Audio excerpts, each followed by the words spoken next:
Double air tanks are pretty convenient. What's not convenient is filling them up. What if I told you there was a convenient way? Something as simple as plugging it in, letting it fill up, and then attaching your fill hose so that it's ready to go. In this video, I'm going to show you how to do just that. Don't forget to release any pressure left in the tank before removing any parts. The first step is to remove the air fill hose.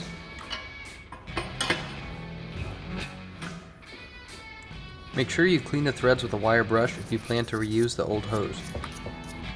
I'm using these pre-sealed parts I got out of a Merlin kit from Harbor Freight. You can buy these kits from any hardware store. Amazon also has some pretty good choices. The male port must be installed on the tank side. Be careful not to over-tighten brass fittings. If your kit doesn't come with pre-sealed fittings, use some Teflon to seal the threads. I prefer Gasola, but Teflon tape works as well.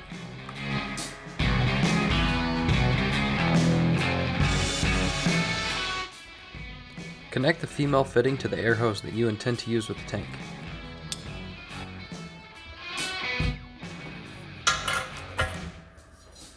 There's nothing wrong with reusing the stock hose that came off your tank, but if you really want to increase the usability of your tank, I'd highly recommend getting a 6-foot quality air hose with double female ends.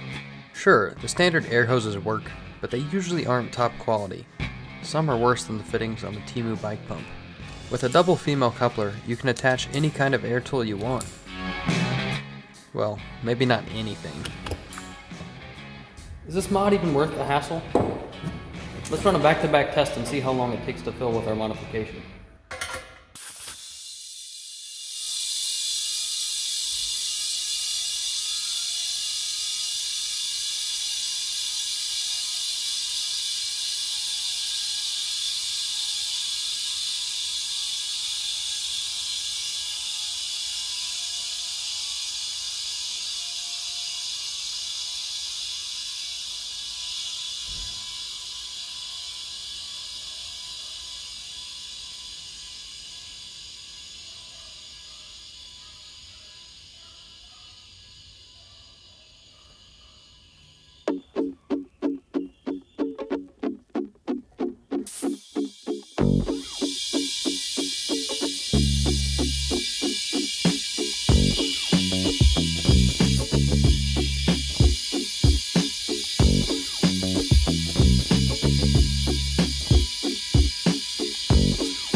So, about 36 seconds for the modification versus a minute and a half for the stock setup.